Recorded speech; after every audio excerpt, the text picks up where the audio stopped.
নমস্কার বন্ধুরা, কেমন আছেন? লাইফস্টাইল বাই সম্পান নতুন আরেকটি ভিডিওতে আপনাদেরকে স্বাগতম। আজকে আবার অনেক দিন পরে আপনাদের সাথে একটা বড় ভিডিও শেয়ার করব। আসলে এখন সময়ের সাথে পেরে উঠি না, তাই সবসময় বড় ভিডিও দেয়া হয় না, করাও হয় না। যে আজকে আবার আপনাদের সাথে একটা রান্নাবান্নার ভিডিও শেয়ার করব। আর এই যে এখানে আমি সিমবাজি বসাই দিয়েছি, তেল দিয়ে আমি পাঁচফোড়ন দিয়ে দিছি। আজকে পাঁচফোড়ন দিয়ে নারকেল দিয়ে সিমবাজি করব। নারকেল দিয়ে সিমবাজি অনেক পছন্দের, আমার কাছে খুব ভালো লাগে। আর এই যে নারকেলটা ডিপে ছিল, যার কারণে এখনও বরফ গলে নাই, তাই নারকেলটা সাথে সাথে দিতে পারি নাই। আর নারকেল দেওয়ার সময় যদি হলুদ দিয়ে দেয়া হয় তাহলে কালারটা অনেক সুন্দর আসে। তাড়াহুড়া করে রান্নাটা করতে হয়, যার কারণে আর অপেক্ষা করি নাই, হলুদ দিয়ে ফেলছি আগে, আমার মনেও ছিল না। এই যে সিমবাজি হয়ে গেছে, এখানে আমি পাবদা মাছ রান্না করব। তাই পাবদা মাছগুলো বসাই দিছি। আর পাবদা মাছ ভাজি করতে আমার ভীষণ ভয় লাগে, এমনভাবে ফুটে আমার একদিন তো হাতে পড়া গেছে, তাই পাবদা মাছ চুলাতে দিয়ে আমি সরে যাই ভয়ে। পাবদা মাছটা আমি বসাই দিয়ে ওইদিকে আবার উচ্ছ্বাস করে রেডি করে দিতে হবে, ওরও স্কুল আর ওর বাবাও ভাত নিয়ে যাবে। এই যে আমার পাবদা মাছ ভাজি হয়ে গেছে, এখানে আমি হলুদ লবণ মরিচ দিয়ে এখন ভালো করে কষিয়ে নিব। আর সকালবেলা তাড়াহুড়া করে রান্নাটা করতে হয়, যেমন গ্যাসও থাকে না, আর ওইদিকে ওদের স্কুল থাকে, ওরা খেয়ে যায়, ওর বাবাও ভাত নিয়ে যায়, যার কারণে সকালবেলা রান্নাটা করতে হয়। আর আমার হয়ে গেছে পাবদা মাছ ভাজি। এখানে আমি ছড়া রান্না করব, তার জন্য চিংড়ি মাছগুলো আগে একটু ভেজে নিতেছি।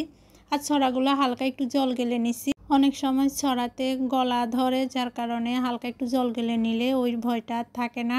শুধু একটু গরম জলের মধ্যে হালকা একটু বসিয়ে নিছি। আর এই যে তেল দিয়ে, তেলের ভিতরে পাঁচফোড়ন দিয়ে ছড়াগুলো হালকা একটু ভেজে নিছি। আর ভাজি হওয়ার পরে এখানে আমি জিরে গুঁড়ি, হলুদ, লবণ, মরিচ দিয়ে দিলাম। ছড়ার তরকারিটা আমার ভীষণ পছন্দের একটা তরকারি, আর এটা ইলিশ মাছ দিয়ে রান্না করলেও বেশি ভালো লাগে। আর এই যে এখন সবগুলো মশলা দেওয়া হয়ে গেছে, এখন হালকা একটু জল দিয়ে ভালো করে কষিয়ে নিব, যেন তাড়াতাড়ি সেদ্ধ হয়ে যায়। আর চিংড়ি মাছগুলো এখন দিয়ে দিলাম। চিংড়ি মাছ দিয়ে আর একটু ঢেকে রাখবো, যেন তরকারিটা তাড়াতাড়ি সেদ্ধ হয়ে যায়। আর ওইদিকে আর সকালবেলা সময়ের সাথে মনে হয় যে যুদ্ধ করতে হয় এক প্রকার। আর এদিকে আমি রান্না করে করে এখানে রেখে দিছি, নিচে রাখবো যে ওই সময় নেই। আর ওইদিকে উচ্ছ্বাসের বাবা স্কুলে দিয়ে আসছে। আজকে অল্প অল্প করে অনেকগুলো আইটেম রান্না করা হয়েছে। আর ওই টাপুরে জ্বর থাকার কারণে ভাতে খেতে চায় না। আর এই যে আমার ছড়ার তরকারিটা হয়ে গেছে, এখানে ধনেপাতা দিয়ে দিলাম। ধনেপাতা দিয়ে একটু নেড়ে চেড়ে নামিয়ে নিলাম।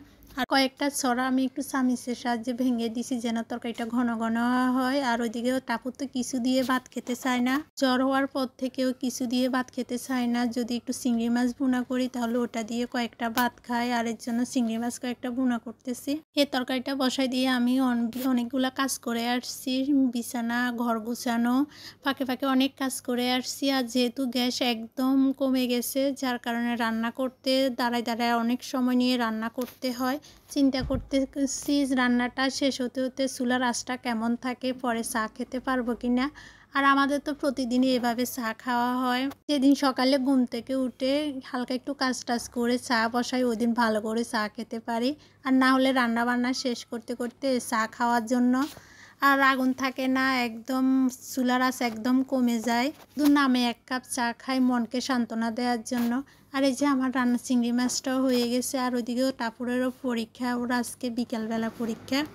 আর এই যে এখন আমি পূজা দিয়ে নিব স্নান করে। আর এই হলো আমাদের আজকের রান্না বান্না। এখানে ছড়া দিয়ে, চিংড়ি মাছ দিয়ে, আর এখানে টাপুরের সিমবাজি, টাপুরের জন্য চিংড়ি মাছ ভুনা, আর এখানে পাবদা মাছ রান্না করছি।